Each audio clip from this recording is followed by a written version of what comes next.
Another D&D book has hit the shelves. Ready to talk about Strixhaven? Think it's time, Ted, to do an overview of Strixhaven Curriculum of Chaos. I'm Nerdarchy Ted. I'm Nerdarchy Steve. Welcome to Nerdarchy, for nerds, by nerds. Guess it's time to go back to college in this video. So I guess it's not too hard to figure out what we're talking about today. In this video, Strixhaven Curriculum of Chaos has just landed here at Nerdarchy HQ. So we're going to do a brief overview, or not so brief, we'll see how it turns out. But there's a bunch of stuff to talk about here. As always, we like to start off with a little amusing disclaimer that they kind of sneak into the book. So a degree from Strixhaven University does not provide protection from magic missiles, fireballs, freezing spheres, or any other deleterious effects spellcasters might generate. If you create deleterious effects, Strixhaven kindly request you refrain from invoking any names, symbols, or other references to the university should you find yourself in a confrontation. Strixhaven University does not take responsibility for any injury of any nature sustained in the course of anything, magical or otherwise. So we have, a beefy adventure book / DM tool / some player information, as well as, a lot of the books, they seem to be mixing up, the player info and the GM info. But what we get is 7 chapters and 224 pages. And there's even a big ass poster map in the back of the book that can be peeled out and folded out, and that is the map of the campus. Right. Which, there is a minor version. If you don't want to deface your book, there on the, opposing page, which is kind of cool. But it's always nice to have a map. And I know most gamers are going to pull that out and be like, all right, let's look at all this stuff. And in case you don't know, I'm sure you probably do, there are 2 versions of the cover. You have the Hydro cover, which they do for a lot of them. Hydro, what is it? Hydro 74. Hydro 74. And the Magali Villeneuve's is the other illustrator. I am probably butchering. I am so sorry. Is the other one. Looks fantastic. And Wizards of the Coast was nice enough to send us a couple copies of this book. We have several, in fact, and we're going to put them in a giveaway pile. We have several of the regular a couple of the regular covers, as well as one of the special covers for the giveaway pile. So if you happen to be, a member of our Patreon or a newsletter, or you go to the site, there's a way to sign up for the giveaways. We will put a link to the newsletter down in the description. The Patreon's down there as well. So if you want a chance to win one of these books, and the other cool stuff that we give away every month, and we also have other stuff as well. But if you can't wait till then, no worries. We're going to put the Amazon affiliate link down in the description. We just to be warned, we get a small commission if you purchase through that link. If you don't have a local flags that you want to support, or you would like to just support us instead, you can do that through that link.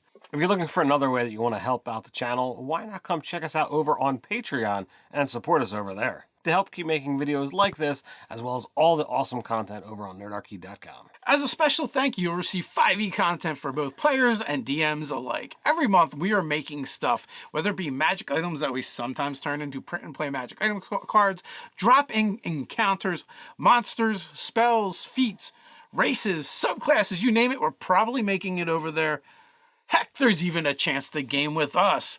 So there will be a link down in the description, as well as one of these cards up here that you can go download a free sampler and kind of get an idea what you can expect over there. And also, as we mentioned, we do these giveaways every month. All right, so we're going to dive into the actual content here. And this is, as we said, just a brief overview to kind of talk about what's in the book, what you can expect. We're going to do some more, deep dive into the hardcore content in later videos.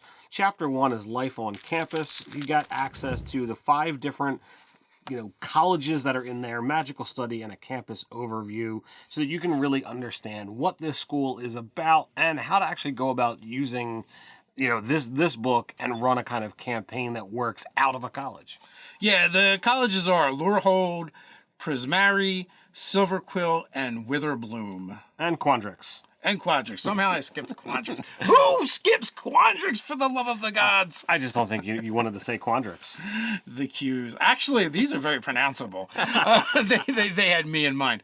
But so you get the overview, then you get a breakdown of each of the specific colleges, and on the specific colleges they have a bunch of NPCs that are pre-made. The first 3 colleges each have 5 NPCs that you can drop right into your campaign and use them kind of as is, but the other 2 have 6 and 7 NPCs, and some of them are a little bit different. Like there's one that's like a clockwork creature, there's another that's a cook and a troll who says trolls can't cook.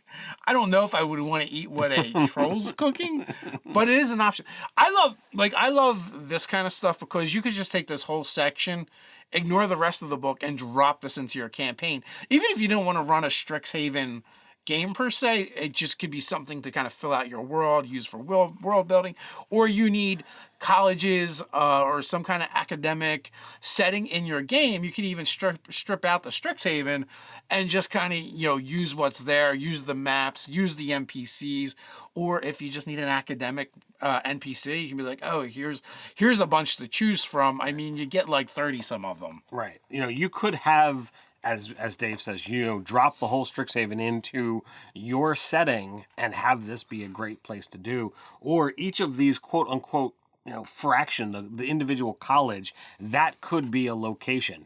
There is no, Witherbloom, Quandrix, Prismari, or Lorehold. You just want the Silver Quill College institution in your world. Pick it up, use it exactly as it's there, and anything that kind of references the others, you just kind of ignore that.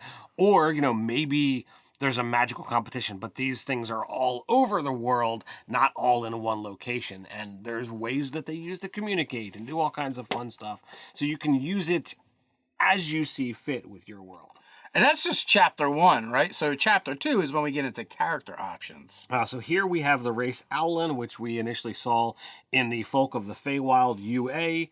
You've got access to choosing a college. The different backgrounds all linked to the different colleges: Lorehold, Prismari, Quandrix, Silverquill, and Witherbloom. You get 2 different feats: the Strixhaven Initiate and Strixhaven Mascot. You have 5 new spells: the Borrowed Knowledge, Kinetic Jaunt, Silvery Barbs, Vortex Warp, Wither and Bloom, as well as an assortment of magical items: Bottle of Boundless Coffee, Cuddly Strixhaven Mascot, Lorehold Primer, Prismari Primer, Quandrix Primer, Silverquill Primer, Strixhaven Pennant, and Witherbloom Primer. Yeah, they totally threw you off with that one. I got into a rhythm and I totally screwed up, but So chapter 3 is when we actually start getting into the adventures, because this book comes with 4 adventures. School's in session, and also this chapter is the only chapter where the adventure and the chapter don't have the same name. Yeah, because School is in Session is the name of the chapter, and it talks about all these other things: running the adventures, the tracking sheets, as well as all the other things that students can do, such as extracurriculars, jobs, exams, relationships, as well as, dealing with other students. Fellow students is the subheading, where there's the actual adventure for a level 1 campaign is the campus kerfuffle. And how can you go wrong with a word like kerfuffle? Yeah, so they've introduced like 4 different subsystems that you can kind of incorporate into your own game, and we'll probably go into them in greater depth in another video, just because it's kind of interesting. Oh, absolutely. So chapter 4, Hunt for the Mage Tower, is a 4th level adventure that you can throw in. The Magister's Masquerade is a 6th level adventure. And Reckoning in the Ruins is an 8th level adventure. Now, you could run these as standalone adventures, or you can string them together as a campaign. I like that. It gives you some versatility in using this book and making it useful in your games. Yeah, and however you're going to kind of break this apart or run it whole cloth, it makes the book, yet again, as Nerdarchy sees it, far more useful, because you can literally take out what you want. Which leads us into chapter 7, Friends and Foes, a laundry list of NPCs, monsters, and interesting things. and not a single one of them is a reprint from, anything previous, which we always adore. Yeah, that was one of the first things I think we both kind of figured out together. And you're like, oh, wait a minute. Because usually they always reprint something, right? But in this case, there isn't. There's 44 new stat blocks. There's a bunch of super high-level monsters in here. I mean, they're actually the dragons that are the founders of each of the schools. So that's kind of why. But look, if you're just looking for a stat block and a villain for your game or a powerful NPC, you can like pull them out and change the lore a little bit and wrap them in because they're already kind of interesting and, again, like I said, powerful. Like they're in the mid-20s as far as their challenge rating. Right. And the other thing that I love as far as, the more breakout content, especially with the recent release of Fizban's Treasury of Dragons, having some unique dragons, fits the mold of what Nerdarchy feels, with dragons, is that you do have the ability to be like, oh, well, it's not a chromatic, metallic, or gem dragon. You've got these other things. So where do these kind of dragons come from? Where can we do this kind of stuff with our own dragons? So here is a great, template. Even though it's not listed as a template, here is another dragon that's been made that allows you to say, okay, well, this isn't one of those, and it's this unique dragon type. So you can make those kinds of things basing off of, what's here in the book. And also, we're starting to see those tweaks in the monster stat blocks that Wizards has been talking about.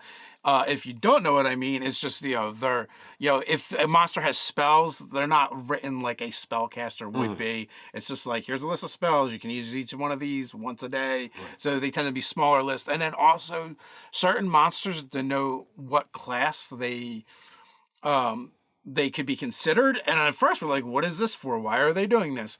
But it turns out, like, if there's specific classes that can only attune to certain magic items, those monsters can attune to those magic items. That makes a lot of sense. I guess some people need permission to do that. In our own games, we would have just did it and been like, close enough. And I want this monster to use this magic item. They don't follow the rules of the players. And that is always the way we've run our games. Monsters are not built like player characters, and therefore they can do things that player characters don't do. But as many people want to follow raw as possible, if the dragon has got clerical spells upon its spell list, yeah, you know what? Sure, let's label it a cleric so it can attune to a clerical magic item, sure. Yeah, and there's a bunch of monsters like that. That makes sense, too, because we're talking about colleges for spellcasters anyway, right? So why not? But anyway, like, that's our overview. Like we said, we're going to keep it brief, and then we're going to start going into the book and ripping out the individual pieces and talking about this stuff. Let us know what you're most looking forward to us discussing. While you're down there, don't forget to do all those fun things that make Nerdarchy and YouTube happy. Like, share, subscribe, even go ahead and attune to that notification bell so you don't miss a single video. Quick reminder, Mondays, Wednesdays, and Fridays, we drop new videos here on the channel, but you can't wait till then. No worries, we got you covered. You can take a look up here, and you can get another overview video we did for Fizban's Treasury of Dragons. So until next time, stay nerdy.